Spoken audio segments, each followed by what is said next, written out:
Il n'y avait plus de bibliothèque à Hannequin depuis une dizaine d'années et les élus étaient désireux de vraiment créer un lieu d'échange, de partage, d'information. C'est ainsi qu'est née l'idée de faire une curiothèque, un lieu vraiment où les gens vont pouvoir s'approprier l'information, un lieu vivant qui casse un peu aussi l'image rigide d'une médiathèque.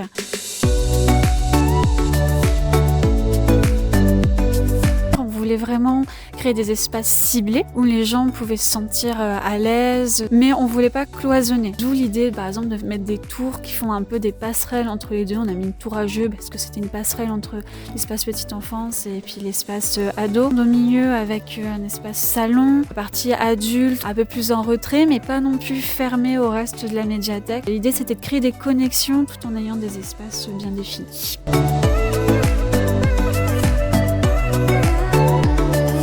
On a renoncé à des bacs plus traditionnels pour vraiment avoir les roulettes. C'est indispensable pour moduler l'espace, le redéfinir en fonction de nos besoins. C'est partie des critères numéro 1, on va dire.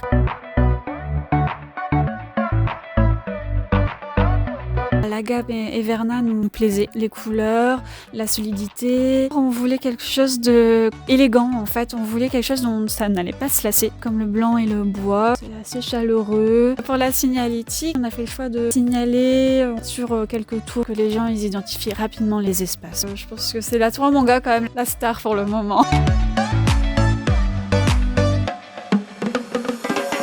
Pour le moment, ça se passe bien. Les ados s'amusent à déplacer les poufs là où ils veulent. Les enfants, ils ont assez rapidement identifié leur espace. C'est clair, c'est lumineux. Ils la trouvent belle, cette médiathèque. L'espace nous convient très très très bien. C'est un plaisir de travailler dedans. On se sent bien, c'est lumineux, c'est agréable, c'est confort. Y a rien à redire.